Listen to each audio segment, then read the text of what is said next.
बाबा साहेब से जुड़ गई है रविदास की वैश्विक परंपरा। रैदास ने भारतीय समाज की बुराइयों को खत्म करके एक आदर्श समाज बनाने की कल्पना की थी, जहां किसी को कोई कष्ट न हो। लेकिन भारत में टेक्स्ट बुक रैदास के बारे में आमतौर पर खामोश हैं। इस दुनिया भर के विभिन्न देशों अलग अलग दिन विचारक सद्गुरु रविदास जी महाराज की जयंती मनाई जा रही है। वैसे तो सद्गुरु रैदास की शिक्षाओं को विभिन्न समुदाय अपने अपने स्तर पर मानता है, लेकिन संगठित तौर पर इनकी शिक्षाओं को मनाने वाले समाज को दुनिया भर में रविदसिया समुदाय के नाम से जाना जाता है, जिनका मूल संबंध अविभाजित पंजाब प्रांत से है। पिछले कुछ एक दशक में इस समुदाय ने मुख्यधारा के सिख धर्म से थोड़ा सा हटकर अपने लिए अलग गुरुद्वारे बना लिए हैं, जिसमें सद्गुरु रैदास, गुरु नानक, गुरु गोविंद सिंह समेत बाबा साहब आम्बेडकर आदि के चित्र लगे हैं।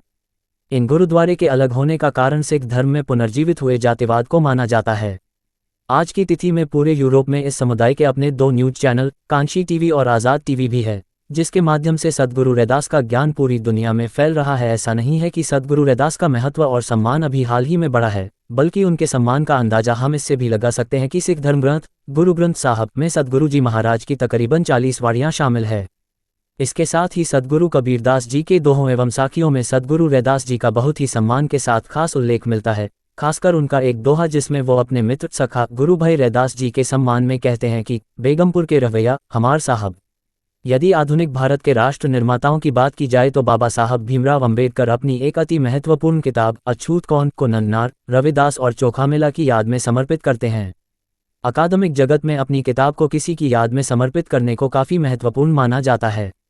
सद्गुरु रैदास जी की मूल शिक्षाओं को 5 प्रमुख संकल्पनों को केंद्र में रखकर समझने की कोशिश की जा सकती है। बेगमपुर यानी आदर्श राज्य की कल्पना विदित हो कि अपने समय की समस्याओं के समाधान के लिए विभिन्न दार्शनिक एक आदर्श राज्य की संकल्पना करते थे। ऐसे विचारकों में सबसे पहला नाम यूनानी विचारक प्लेटो का आता है, जिन्होंने न्याय की अवधारणा को समझने के लिए एक आदर्श राज्य की परिकल्पना की। सद्गुरु रैदास अपने विचारों को समझने के लिए बेगमपुर की संकल्पना करते हुए अपने अनुयायियों से कहते हैं, ऐ मेरे भाइयों, मैंने ऐसा घर खोज लिया है जो हालांकि अभी दूर तो है, पर उसमें सब कुछ न्यायोचित है। उसमें कोई भी दूसरे या तीसरे दर्जे का नागरिक नहीं है, बल्कि सब एक समान हैं। वह देश सदा आबाद रहता है।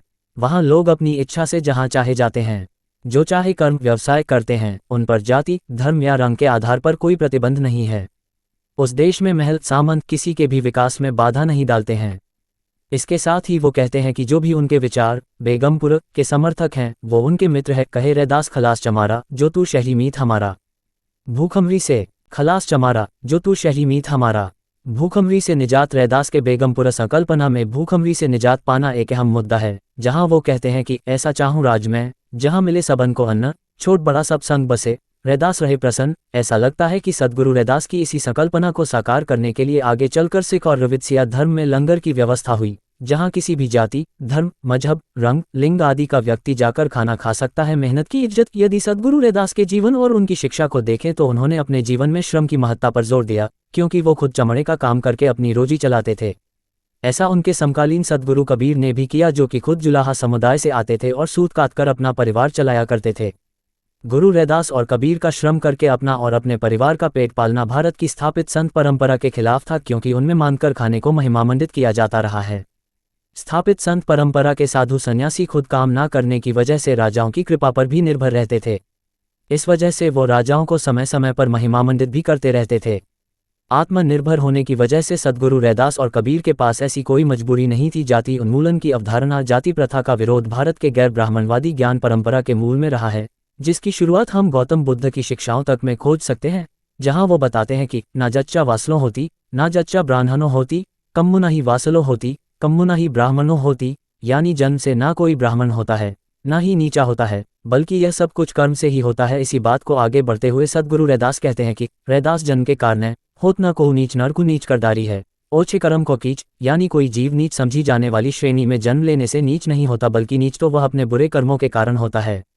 जीव नीच तब बनता है जब उस पर बुरे कर्मों का कीचड़ पड़ता है। भारतीय महाद्वीप में व्याप्त जाति व्यवस्था पर वे कहते हैं कि जाति जाति में जाति है, तिन केलन के पात, रविदास ना मानुष बन सके जब तक जाति ना जात। सद्गुरु रैदास की इन लाइनों में हम देख सकते हैं कि वो जाति व्यवस्था को ही मनुष्य विरोधी बता रहे हैं और उसके समाप्त होने की कल्पना कर रहे हैं। सनातनी ज्ञान परंपरा का खंडन। सद्गुरु रैदास की वाणी में सनातनवादी ज्ञान परंपरा का विरोध भी दिखाई देता है, जो कि उनकी प्रसिद्ध वाणी मन चंगा तो कठौती में गंगा में दिखता है। सनातन परंपरा पर पल रहे ब्राह्मणवाद पर भी सद्गुरु रैदास चोट करते रहते थे, जिसको हम उनकी वाणी चारों वेदन किया खंडौती ताको विप्र करे दिनदौती में देख सकते हैं। अकादमिक जगत में रैदास के मानववादी शिक्षाओं की अनुपस्थिति। यदि सद्गुरु रैदास के उपरोक्त चिंतन को देखा जाए तो ये साफ साफ दिखाई देता है कि उनकी शिक्षा मानव कल्याण को लेकर थी। इसके बावजूद जब हम भारत के अकादमिक जगत को देखते हैं तो यहाँ उनकी शिक्षाएं ना के बराबर ही पढ़ाई गई हैं।